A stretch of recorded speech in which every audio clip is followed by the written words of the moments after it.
Welcome back to the lead. Let's dive a little deeper into the national lead now. This recent spike in anti-Semitic incidents. Today, yet another Jewish community center in San Diego made its second call to police in less than a month after a bomb threat today. This is one of 70 recent bomb threats to Jewish community centers, which often operate preschools, gyms, family programs. The threats have been coming in waves. 16 were made in a single day in early January. 11 more happened just yesterday, and now even a Jewish cemetery in St. Louis has been vandalized. Jewish leaders are calling upon the president's new Attorney General, Jeff Sessions, to create a special task force to investigate why the outbreak of these cases. Let's bring in CNN's Bryn Gingras now. Bryn, when you look at just the bomb threats, most are happening on the same day. Is there any evidence yet that one person or one organization might be responsible?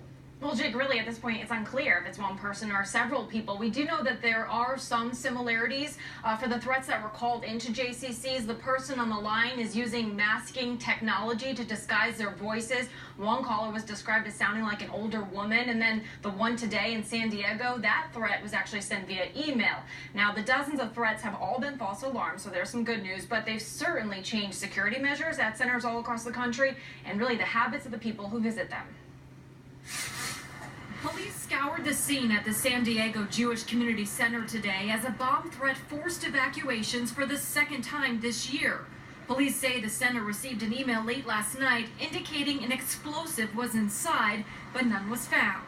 Knowing that they're evacuating the building and they're searching for possible bombs is obviously very disconcerting when you're sending a child to this. It is just the latest in a recent rash of disruptive false alarms targeting the Jewish community.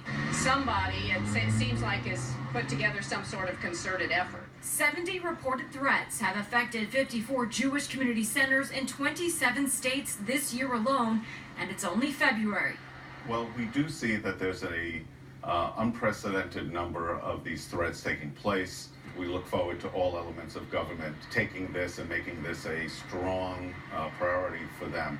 11 JCCs reported threats of violence just yesterday, raising concerns about the future. It's just incredibly depressing. Like, I guess it's, this is the age we live in, but it's really sad. I'm afraid that eventually someone will take the next step.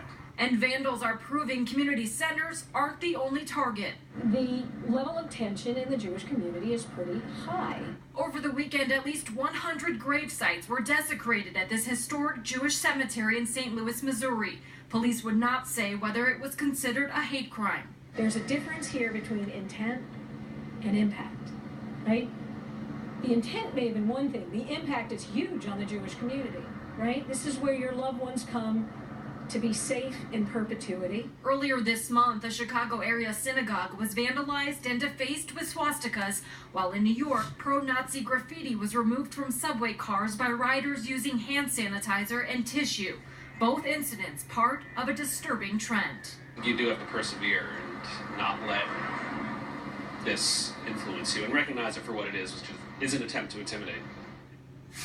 And earlier today, Sarah Marie talked about this in your show, Jake. Today is the first time the president addressed this recent spike after deflecting the questions several times, having several opportunities to talk about it. Today, President Trump called the anti-Semitic incidents, quote, horrible, and said they have to stop. And then in the daily White House briefing, Press Secretary Sean Spicer said that the president will continue working to unify the country and speak out against these hate crimes. Jake. All right, Bryn Gingras, thank you so much. Turning back to politics now.